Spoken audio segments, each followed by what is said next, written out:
Bom, queridos, então a gente recomeça, né, aí essa nossa jornada junto com os nossos irmãos, com os apóstolos, com os primeiros ali da igreja, da nova aliança. Então a gente caminha naquela jornada missionária, aquelas viagens, né, para a proclamação do evangelho. E essa carta, especialmente, ela tem uma direção muito clara, que é trazendo uma palavra de liberdade, né? Trazendo aí uma orientação aos irmãos que estão na região da Galácia, na Ásia Menor, trazendo uma orientação, falando da liberdade com que Cristo nos libertou. Então, toda a carta fala de uma liberdade. Por quê? Porque Paulo percebeu, por informações e também pelo Espírito, que os irmãos estavam sendo ali duramente, severamente atacados, bombardeados por um outro ensino, um outro fundamento que não era a suficiência que há em Cristo Jesus. Então, por isso que essa carta ela tem um teor, um conteúdo um pouco mais agressivo, né? Como que Paulo tivesse ali naquele momento derramando uma palavra, uma ministração, derramando o amor dele, mas de uma forma um pouco mais veemente, né? Um pouco mais drástica, ríspida, né? Então o teor literário dessa carta escrita, ele é assim, né? Ele é uma carta que parece que transmite uma indignação, né? Contra aquilo que estava afetando, afligindo os irmãos que estavam se reunindo ali naquela região. Então ele traz uma orientação e falando sempre, em todos os capítulos até agora, falando dessa liberdade, que não era para voltar para a escravidão anterior. O que era a escravidão anterior? Era a lei. Então, se a lei ela não é compreendida como um tutor, como um aio que conduz o povo até o tempo de Cristo, até o entendimento de Jesus, ela passa a ser uma escravidão, um retorno e não uma compreensão de um desenvolvimento, né? A lei, toda a lei dada para Moisés antes da vinda de Cristo na vida de Jesus foi para apontar para Jesus.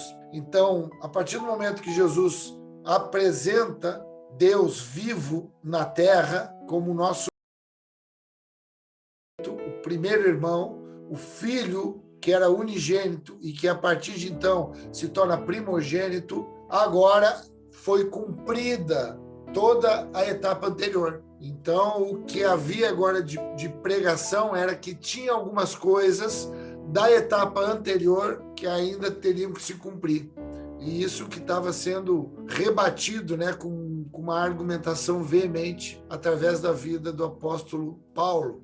E relembrando o capítulo anterior, que não foi na semana passada, mas na semana retrasada, capítulo 4, nós falamos a respeito da escravidão. Para nós entender o que é liberdade, uma liberdade de mente, uma liberdade de consciência, a gente trabalhou o que era escravidão. Uma mente escravizada, uma mente dependente, uma mente que se protege, uma mente com medo, uma mente medíocre, uma mente que trabalha por recompensa e não por vocação, né? Um filho, ele trabalha porque ele é herdeiro, porque ele é o dono daquelas terras, então ele empenha todo o esforço dele naquele trabalho.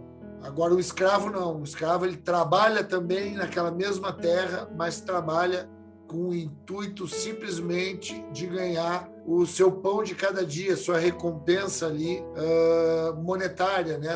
a sua remuneração. E ele não participa dos pensamentos do pai, do dono. O filho não. O filho participa dos pensamentos do dono. E isso é que a fé em Jesus Cristo nos dá a condição de participar agora dos pensamentos do nosso Pai.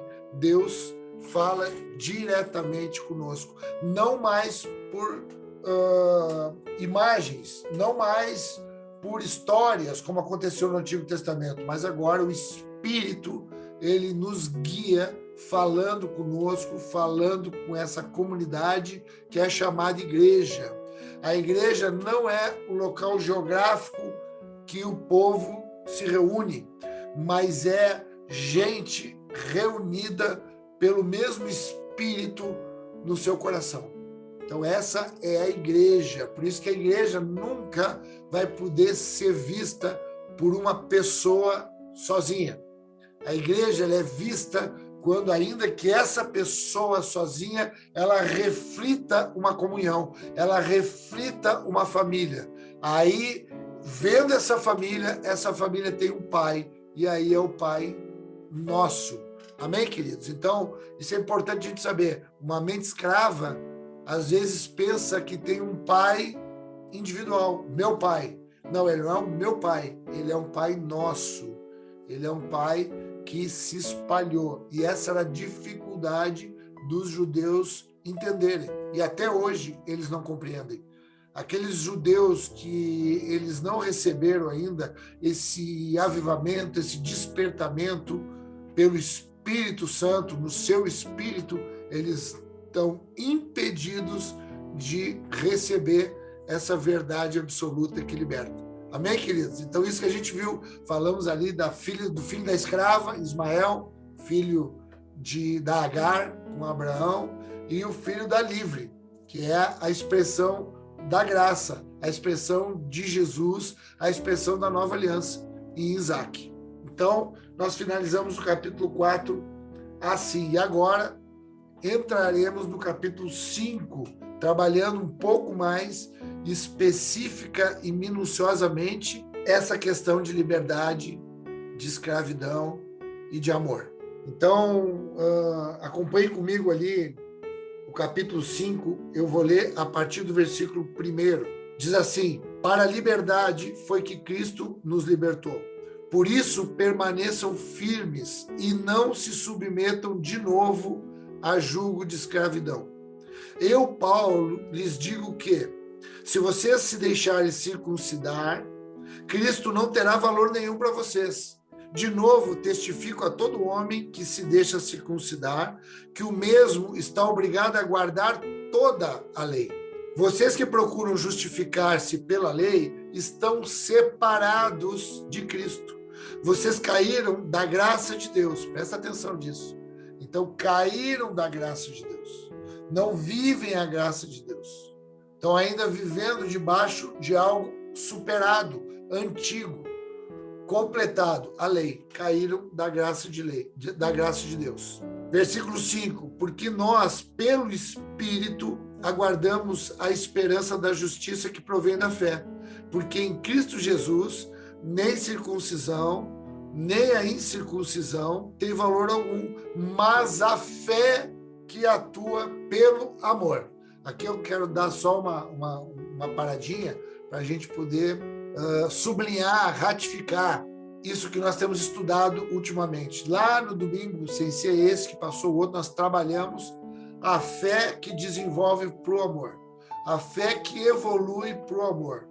Pegamos o texto lá de 2 Pedro e trabalhamos essa fé que vai evoluindo para o amor. Então, aqui Paulo, mais uma vez, fala e explica isso pelo mesmo Espírito. Então, ele fala assim, que esses que pelo Espírito estão aguardando, com esperança, porque essa fé, ela atua pelo amor, ou seja, a expressão da fé não é eu dizer que acredito, a expressão de dizer que tem fé não é só dizer eu acredito em Deus, eu acredito que Deus é o Criador do mundo, eu acredito que Deus cura, eu acredito que Deus faz milagre, eu acredito em Deus. Isso não é uma fé evoluída, é uma fé mínima. Também é fé, mas é uma fé que não está crescida ainda.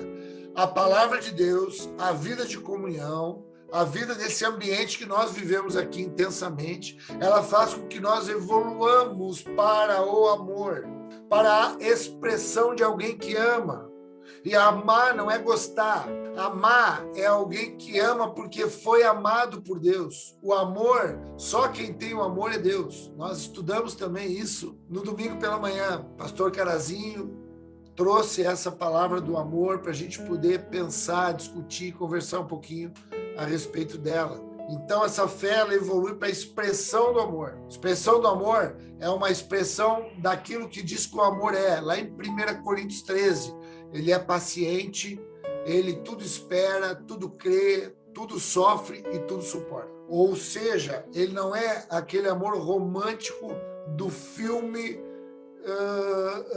do cinema, não é o amor da novela, não é o amor daquilo que dá tudo certo, não, é o amor de alguém que, pela fidelidade de Deus, ele ama e ama até o fim, incondicionalmente. O amor ele não está condicionado, não. Se a pessoa fizer aquilo que eu gosto, se ela me agradar, se ela me der aquilo que eu quero, aí eu amo. Isso é uma paixão, é um gostar do mundo. O que está proposto para nós é um amor de Deus. Que a prova desse amor é o jeito que ele nos amou, sem que nós tivéssemos o mínimo merecimento. Ele nos ama porque a gente é filho. E aí, num determinado momento, essa fé depositada em nós abre os nossos olhos e nós soubemos que somos filhos. Todo mundo é filho de Deus, irmãos. Todo mundo nasceu é filho de Deus porque foi criado por Deus. Agora, muitos vivem em ignorância dessa verdade, porque o próprio Deus deixa ali encobertos os olhos dele. Então, eu, durante muito tempo, eu não sabia.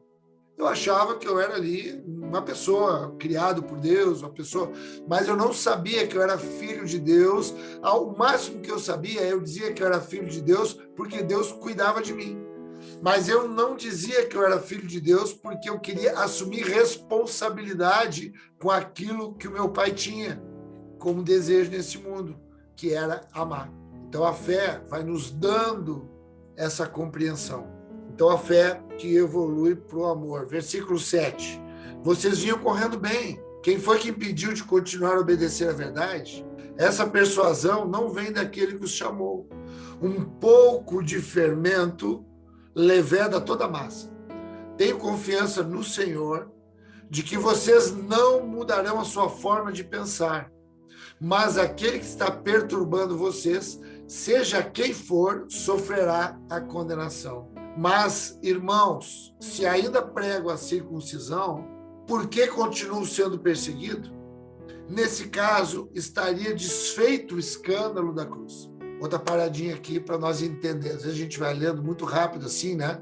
E a gente não presta muita atenção, só para chamar a atenção de vocês. Então, ele está falando, ele continua falando, né, a respeito dessa liberdade, né, e o perigo que tem da gente começar essa caminhada, correr durante um tempo e depois parar de correr. Porque pessoas vêm e atuam com uma capacidade persuasiva, uma capacidade oratória, ou seja ela o que for, e acaba nos tirando desse caminho e prega outra coisa para nós. Então ele está dizendo assim, olha, se eu ainda prego a circuncisão porque eu sou perseguido, então ele está dizendo, olha, vocês veem a perseguição que tem contra mim, vocês estão vendo aí que tem gente aí falando que os judaizantes, o que eram os judaizantes? Eram os judeus que tinham se convertido ao cristianismo, eram chamados judaizantes. Esses judaizantes, na ausência de Paulo, eles foram lá e pregaram que tinha que se circuncidar para ser um cristão. E é isso que Paulo estava lutando contra. E algumas outras práticas também, mas principalmente a circuncisão. O que era a circuncisão? Circuncisão era aquele corte, aquela marca no órgão genital masculino, no prepúcio do pênis, para que ficasse uma marca ali de que aquele povo era um povo de Deus. Isso tinha sido ordenado por Deus para que fosse feito na lei. E agora Paulo está dizendo, mas se eu ainda estivesse pregando a circuncisão, por que eu estou sendo perseguido então? Por que estão falando mal de mim? Por que estão querendo ir contra mim? Por que se levantam toda hora contra mim? Sabe por que se levantam toda hora contra mim? Porque eu não vivo mais, Cristo vive em mim, eu estou pregado naquela cruz, e aquela cruz é um escândalo. Aquela cruz, para quem não tem fé, ela é impossível de ser compreendida, e quem não compreende aquela cruz persegue. De alguma forma, quem não anda no caminho da cruz é um perseguidor da cruz, de alguma forma. Alguns de uma forma mais radical, mais agressiva, outros de uma forma só negando ela. Negar a cruz já é uma perseguição. Então alguém, essa é uma notícia que eu quero te dar, e eu não sei se ela é boa, se ela é ruim. Para mim ela é boa, porque ela vem de Deus, e tudo que vem de Deus é bom. Quem recebe essa fé, ele recebe agora a promessa de ser perseguido até o final. Se eu estivesse no culto, eu ia dizer, eu posso ouvir um amém? Porque essa aí é brava para dizer amém, né? Promessa de perseguição, porque está participando, está coparticipando do escândalo da cruz. A cruz é incompreensível, a cruz é loucura para aqueles que se perdem. Para nós, é poder de Deus. Então ele está dizendo, se eu estou pregando circuncisão, não era para mim estar mais sendo perseguido. Sabe por que eu estou perseguido? Porque eu estou sendo perseguido, porque eu estou ainda pregando o escândalo da cruz. Senão esse escândalo já nem seria mais escândalo. E ele vai continuar sendo escândalo até o final, para aqueles que não creem. Versículo 12, quem dera até se mutilasse aqueles que estão perturbando vocês. Porque vocês, irmãos, foram chamados à liberdade, mas não usem, aí começa a entrar agora no ambiente relacional. E aqui eu quero chamar a atenção, depois a gente vai falar um pouquinho mais. Vocês foram chamados para a liberdade, mas não usem a liberdade para dar ocasião à carne. Pelo contrário, sejam servos uns dos outros pelo amor. Porque toda lei se cumpre em um só preceito, a saber, ame o seu próximo como a você mesmo. Mas se vocês ficam mordendo e devorando uns aos outros, tenham cuidado para que não sejam mutuamente destruídos. Digo, porém, o seguinte, vivam no Espírito, e vocês jamais satisfarão os desejos da carne, porque a carne luta contra o Espírito, e o Espírito luta contra a carne, porque são opostos entre si, para que vocês não façam o que querem. Mas, se são guiados pelo Espírito, vocês não estão debaixo da lei.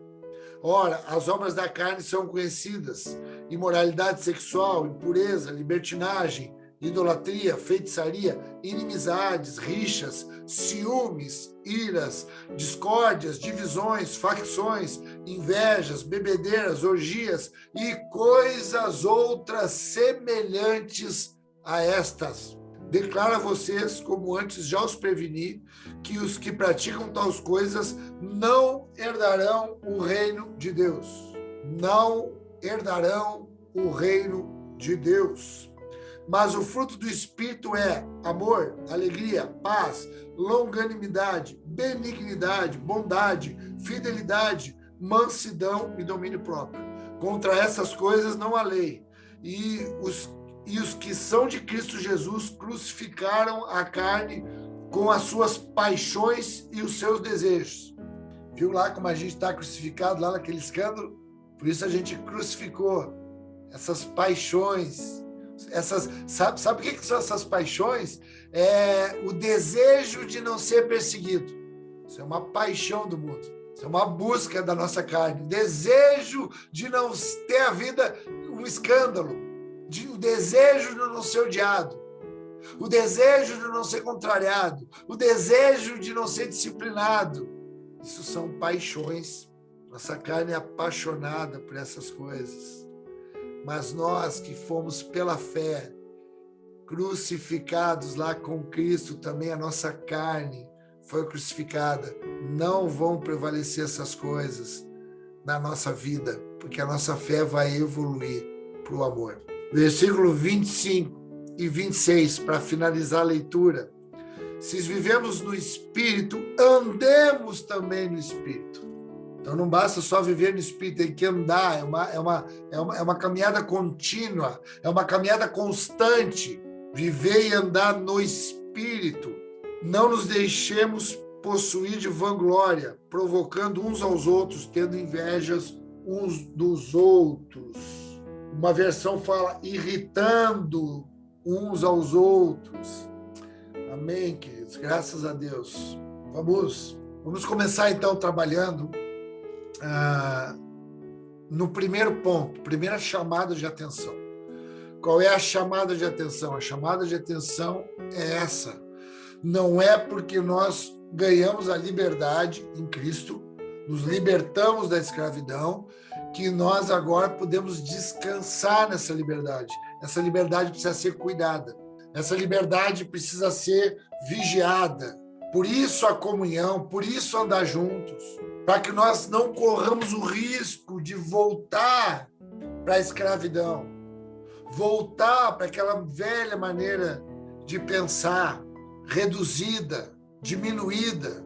Então aqui há uma explanação clara, olha, Cristo libertou, mas agora é preciso que a gente empenhe agora um esforço para se manter nesse ambiente. É um ambiente, é um lugar espiritual.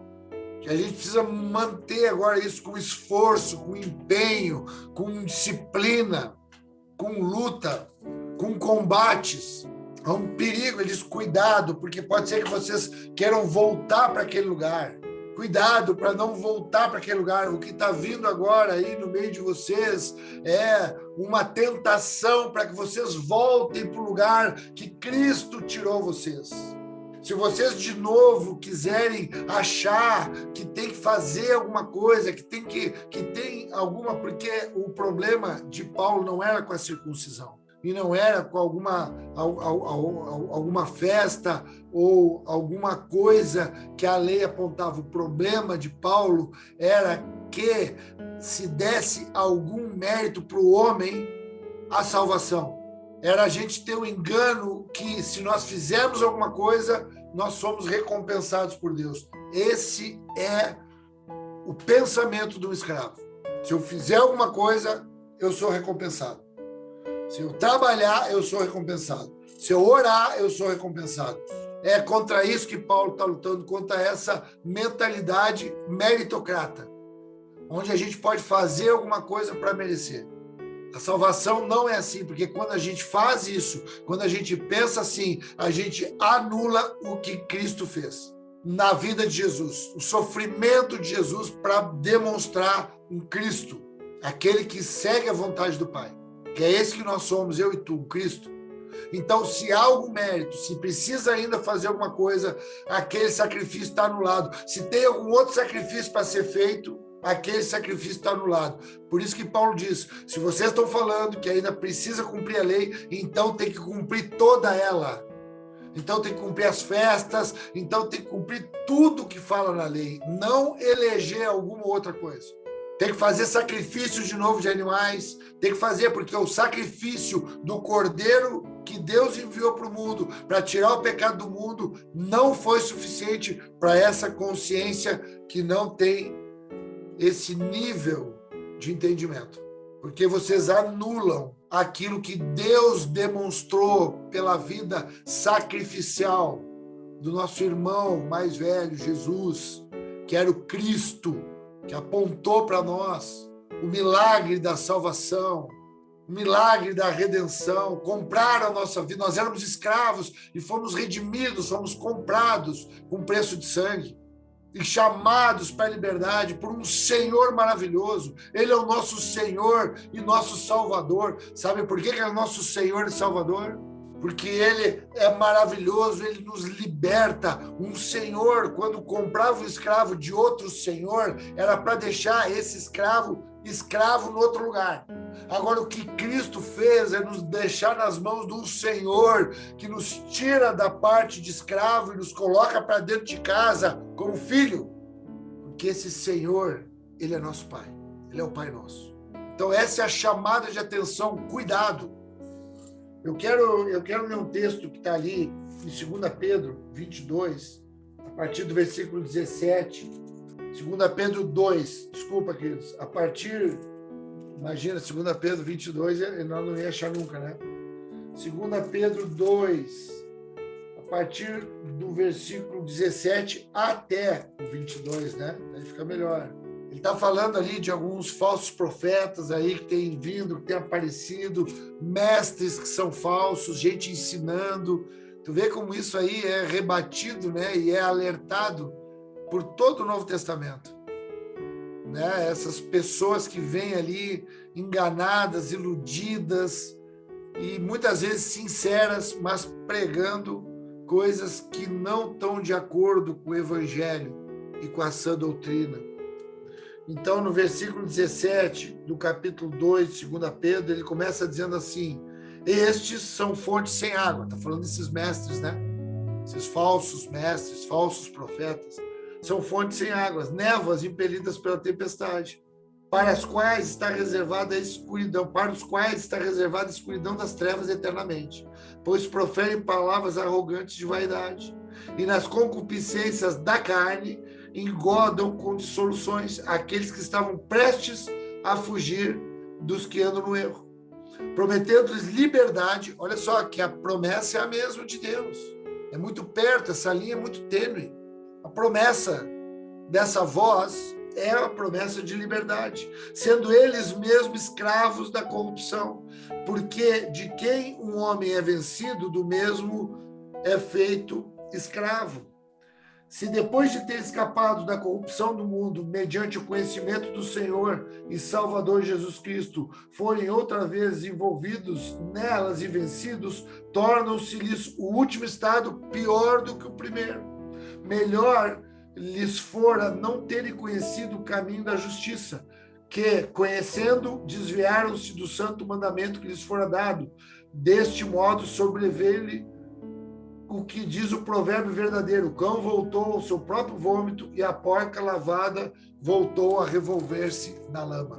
Então, Pedro, ele traz aqui também, nesse livro, nessa carta, ele traz também esse cuidado, essa atenção, ele dizendo, o mesmo Espírito, né, o Espírito Santo, que estava guiando ali Paulo a ensinar, guia Pedro também nessa carta, nessa epístola que ele manda para a igreja, dizendo: olha, cuidado, essas pessoas falam de liberdade, mas eles mesmos estão escravizados.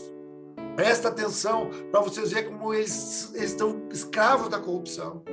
Presta atenção, porque isso aí pode enganar, isso aí pode te iludir, isso aí pode te trazer um engano na mente.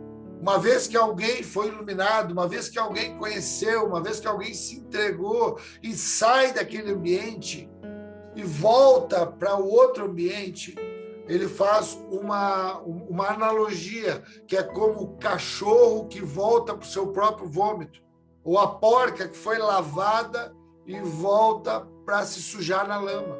Aqui, essa alusão fala de uma natureza pecaminosa, natureza do cão, do animal, dessa sabedoria que é terrena, animal e demoníaca.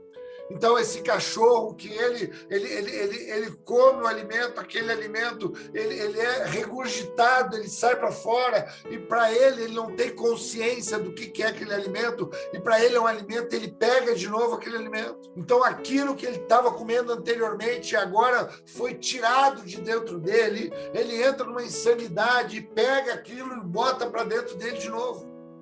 A porca que foi lavada, que ficou limpa, agora ela não consegue ficar limpa, porque a natureza do porco é uma natureza que gosta de ficar suja na lama. Então, muitos de nós, na natureza pecaminosa, gosta de ficar sujo, gosta de ficar no pecado, gosta de ficar em lugares que nós já fomos retirados. Aí nos tiram daquele lugar, nos lavam, nos botam uma roupa, nos ensinam as coisas a falar, cuidam de nós, cortam o nosso cabelo, e depois a gente, num determinado momento, retorna para aquele lugar. Isso se vê muito, querido, muito. Pessoas que andaram conosco, andaram no nosso meio, e nós vimos eles limpos, nós vimos eles puros, nós vimos eles, e daqui a pouco tu olha para eles hoje, eles estão de novo lá, se revolvendo na lama, no pecado. É essa chamada de atenção que a Escritura está fazendo conosco. E isso é o que eu quero trazer nessa primeira parte. Esse cuidado com essas palavras, com essa persuasão.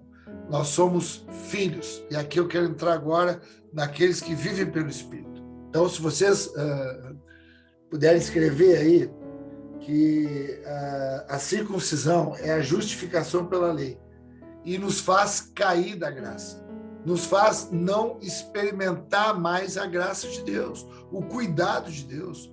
É como se nós saíssemos de casa, anulando o sacrifício de Cristo. O que o sacrifício de Cristo fez com que nós fôssemos filhos? Por isso que nós não podemos perder essa herança que já nos foi dada. Os filhos são herdeiros. Isso que ele fala lá quando ele dá aquela série de características das obras da carne. Agora nós vamos falar do espírito e da carne. Então, quando ele traz aquela série de características, bebedice, orgia, mentira, inimizade, tudo aquilo e outras coisas ainda semelhantes àquelas, o que diz que aquelas pessoas que andam em alguma dessas práticas, porque pode ver que tem de tudo ali, queridos. Tem inveja, tem ciúme. Às vezes não é só tu tá roubando, tá matando, que é tu tá andando nas obras da tua própria carne, no espírito faccioso. E aí diz ali no final disso, no versículo 21, que todas essas coisas que quem já recebeu a palavra e agora comete essas coisas não herdarão o reino de Deus. Por que não vai herdar? Porque não é filho. Quem é que não herda? Quem não é filho. O herdeiro é o filho. Quem não é filho não é herdeiro. Tem que fazer uma força, né? Falando da questão jurídica, né, humana, assim, da justiça dos homens. Quem não é filho, esse que é adotado, ou esse que morou muito tempo junto, ele tem que fazer uma força jurídica para provar que ele é filho, porque ele não tem o DNA de filho, né? Então ele tem que fazer uma força jurídica para entrar numa herança e para ele ter direito ali, tem que fazer uma força. Eu quero te dizer, queridos, que nós não precisamos fazer força. A força para entrar, porque nós já somos herdeiros. Agora nós precisamos fazer força para se manter. Nós precisamos fazer força como quem para não ser deserdado, para não sair da herança, para não perder a herança. Aqui está falando de pessoas que saem, que tiveram dentro, que estão entendendo e que daqui a pouco saem, que começa a receber um outro ensino, começa a receber um outro evangelho e volta para a escravidão. E essa escravidão a gente tem que ter muito cuidado, porque isso aqui está falando de apostasia. Escreve aí, apostasia, que é uma fé danificada. A apostasia não significa não ter fé, mas significa ter uma fé que foi danificada ao longo da caminhada. Ela não foi aperfeiçoando para o amor, ela se danificou no meio do caminho. E agora a gente clama por arrependimento, a gente clama agora pelo favor de Deus. Deus, ele é misericordioso, ele é bondoso. Mas eu não quero cair nesse ambiente aí, e eu espero que tu não queira também. Porque eu também não quero que tu caia, de todo o meu coração. E eu sei o quanto é fácil a gente cair, o quanto as escrituras mostram e o quanto a vida, as experiências da vida demonstram para nós como é fácil, como acontece isso de fato. A gente está bem, está liberto e daqui a pouco volta para o vômito, volta para a lama. Que o Senhor nos livre disso. Então, esses que vão evoluindo agora para o amor, eles começam a apresentar os frutos do Espírito. Eles não apresentam obras da carne. E os frutos do Espírito que vai evoluindo, ele é para as relações, ele é para as pessoas. Aonde que a gente vai ver se o nosso coração é escravo e a gente está com obras da carne? Vê como é que tu está te relacionando, o que tu pensa dos teus irmãos. Está devorando os teus irmãos, está criticando os teus irmãos, está te irritando com os teus irmãos, não há reconciliação. É porque ainda a tua fé não evoluiu para o amor. Então hoje é uma noite de oração também, o estudo, é uma explanação das escrituras, mas é uma noite de oração. Senhor, evolui a nossa fé para o amor. Nós não queremos ter uma fé imatura, nós não queremos ter uma fé que não produz. Uma criança, ela não fecunda. A gente quer ser frutífero, operoso. Então nos ajude, Senhor, a entender essa herança, herdar o reino de Deus. É o reino de Deus, essa herança que está para a vida da igreja. E essas coisas todas que são frutos do Espírito são coisas para as relações, a paciência, a longanimidade, o domínio próprio. E isso não quer dizer que a gente não vai ter problemas nas relações. Mas o que quer dizer é que esses problemas eles serão identificados, eles serão corrigidos, eles serão atacados, eles vão gerar depois reconciliação com os homens e com Deus. Porque quando tu rompe com os homens, é porque tu também rompeu com Deus. Se o teu coração ele está ainda insatisfeito, ele está ainda ofendido com alguém, é porque tu está também rompendo com Deus. porque senão, se tu tivesse com Deus, tu teria um coração perdoador, um coração reconciliador, e mesmo que fizesse a pior coisa para ti, a pior ofensa, o pior descaso, a pior traição, o teu coração, eu não estou dizendo que precisa andar junto, mas o teu coração, ele está ali sinceramente sedento para que aquela pessoa caia em si, clamando para Deus, para que aquela pessoa saia dessa condenação que ela entrou, porque ainda dá tempo. Há esperança, nós vivemos em esperança. Então essas são as orientações que ele vai evoluindo. E é interessante porque aquela fé, aquilo que ele vai trabalhando no primeiro momento, ela vai também evoluindo para o amor, porque ele finaliza falando de amor. Mas ele fala de liberdade. E eu quero que tu abra, nós já estamos nos encaminhando aqui para a parte final, mas eu quero ler contigo um texto que vai falar um pouco dessa liberdade que está lá no Evangelho segundo João, no capítulo 8. O Evangelho de João, no capítulo 8, a partir do versículo 31 até o versículo 37. Se tu não conseguiu abrir a nota, e acompanha comigo aí. Depois tu lê. Jesus está falando do reino de Deus, está falando da nova aliança, está falando do amor, está se apresentando agora ali como filho de Deus, e agora ele fala com os judeus. E especificamente com os judeus, que eram os que seguiam a lei. Então ele está falando com os judeus. E ele está dizendo para os judeus assim, a partir do versículo 31 do capítulo 8 do livro de João. Disse Jesus aos judeus que criam nele. Então, quem eram os judeus que criam em Jesus? Os judaizantes. Ele está falando com eles, ele está dizendo assim, se permanecerem no meu ensino, não basta ir para o ensino, chegar no ensino, tem que permanecer. Nos ajuda a permanecer. Ora isso comigo nessa noite. Nos ajuda a permanecer, Senhor. Espírito Santo, me ajuda a permanecer. Se permanecer no meu ensino, verdadeiramente sereis meus discípulos. Não é quem conhece as coisas de Deus, é quem permanece nelas. Andar no Espírito, viver no Espírito. Então conhecereis a verdade, e a verdade vos libertará. Responderam eles, somos descendentes de Abraão, jamais fomos escravos de ninguém. Como é que dizes que seremos livres? Disse Jesus, em verdade, vos digo que todo aquele que comete pecado é escravo do pecado. Ora, o escravo não permanece sempre em casa, mas o filho aí permanece para sempre. Se o filho vos libertar, verdadeiramente sereis livres. Sei que sois descendentes de Abraão, contudo, procurais matar-me, porque a minha palavra não penetra em vós. Então ele está dizendo, olha, para ser meu discípulo, vai ter que receber essa minha palavra, porque vai ter recebido fé antes. Vai receber minha palavra e vai permanecer em mim. E aí vai crer na verdade que eu anuncio e vai ser liberto. Porque o Filho vai libertar. É o Filho que liberta. Jesus que liberta. Vocês se dizem, porque ele diz assim, mas nós somos filhos de Abraão, nunca fomos escravos de ninguém. Ele está dizendo, sim, agora vocês vão ficar escravizados no pecado, porque não vão compreender esse novo tempo que está aparecendo. E vocês vão querer me matar, porque a cruz vai ser um escândalo para vocês. A cruz é a figura da justiça do mundo. O mundo se escandalizou com as palavras de Jesus, se escandalizou com aquilo que Jesus anunciou, com aquilo que ele era, porque ele quebrou um paradigma daquele tempo e se tornou escândalo para que aqueles que crescem se tornassem filhos, recebessem o poder de serem filhos, herdeiros. E agora eu quero que tu vá também, mas anota aí no livro de Romanos, eu quero ler o que o apóstolo Paulo fala no livro de Romanos, no capítulo 8.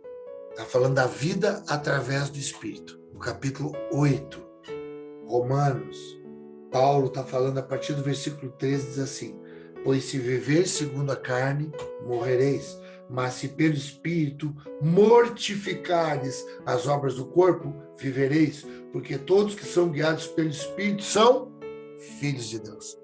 Sabe quando é que a gente é filho de Deus? Quando a gente tem fé, que ouve o que o Espírito vai nos ensinando e vamos sendo transformados para pessoas que vão amando tolerando, sendo mais pacienciosos. Esses são os filhos de Deus. Versículo 15. Pois não recebestes o espírito da escravidão, para outra vez andar em temor, mas recebeste o espírito de adoção, pela qual clamamos Abba, Pai. O mesmo espírito testifica no nosso espírito que somos filhos de Deus. Se nós somos filhos, logo também herdeiros, herdeiros de Deus e co-herdeiros de Cristo. Se é certo que com eles padecemos, para que também com ele sejamos glorificados. Aleluia. Paulo está dizendo filhos de Deus. Esses guiados pelo Espírito. Ele fala ali, ó, presta atenção, que ele no versículo 16, ele fala, o mesmo Espírito testifica com o nosso Espírito. O primeiro Espírito está em letra maiúscula, é o Espírito de Deus. O nosso Espírito está em letra minúscula, é o Espírito que Deus colocou no homem, para que ele comunicasse com o homem. E aí gerasse aquela milícia, aquela guerra com a nossa carne, que nós lemos lá em Gálatas. A nossa carne guerreando contra as vontades de Deus ministradas através do Espírito ao nosso espírito. E quando o nosso espírito fica forte, preparado, ele prevalece contra as fraquezas da carne. É isso que nós estamos fazendo, com muita diligência, com muito afinco, desejando ter um espírito forte, preparado, para que haja uma prevalência e que aquelas obras da carne, elas fiquem dominadas e elas possam ter discernimento, elas possam dar para a gente orientação. O Espírito testifica no nosso espírito. A gente não vai ser enganado. Quem anda em espírito, ele não é enganado, ele não é confundido, porque ele é filho, ele é cuidado. Até as coisas que nós padecemos está dentro de um processo para que nós venhamos a aprender a responsabilidade de ser herdeiros do reino de Deus. Os filhos são herança do Senhor, são a herança para o mundo enxergar o que é herança. Herança não é para usos e frutos, é para ela crescer ainda mais e nós entregar para a próxima geração ela ainda mais vultuosa. Em nome de Jesus.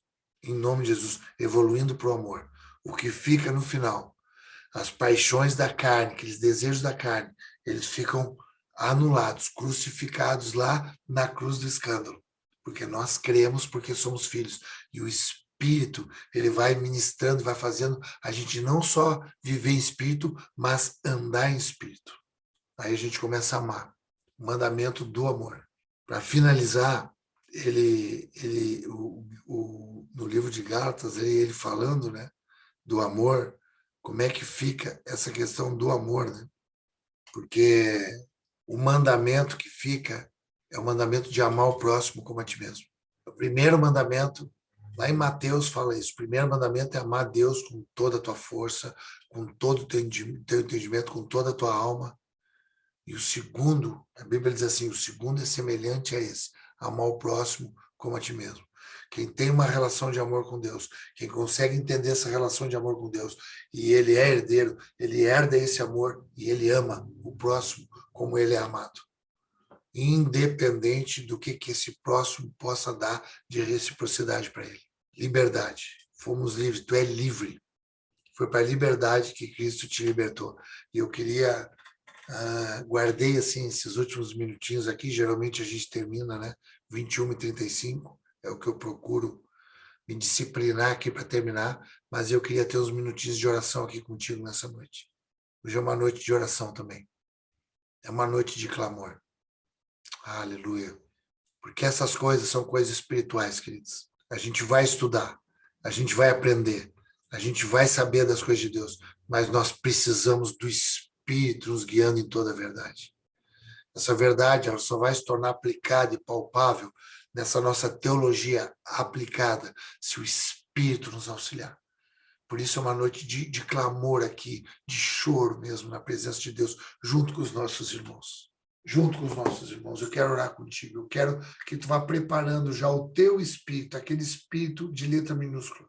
Aleluia. Para que o espírito de letra maiúscula, aquele espírito que nos conduz, que nos guarda, que guiou Jesus e que nos guia também, e que vai nos guiar cada vez de uma forma mais certa, cada vez de uma forma mais segura, cada vez de uma forma mais certeira. É esse espírito que nós queremos clamar aqui.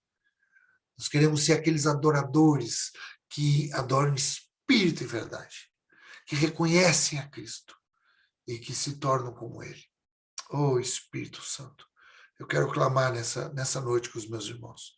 Obrigado, Senhor, por esse tempo aqui de estudo, Pai, por esse tempo aqui de adoração, de louvor, mas, Senhor, isso de nada vale se o Teu Espírito ele não incendiar o nosso coração, ele não queimar, ele não batizar a nossa vida, ele não gerar em nós, Senhor, uma convicção muito maior do que a convicção que o mundo tem.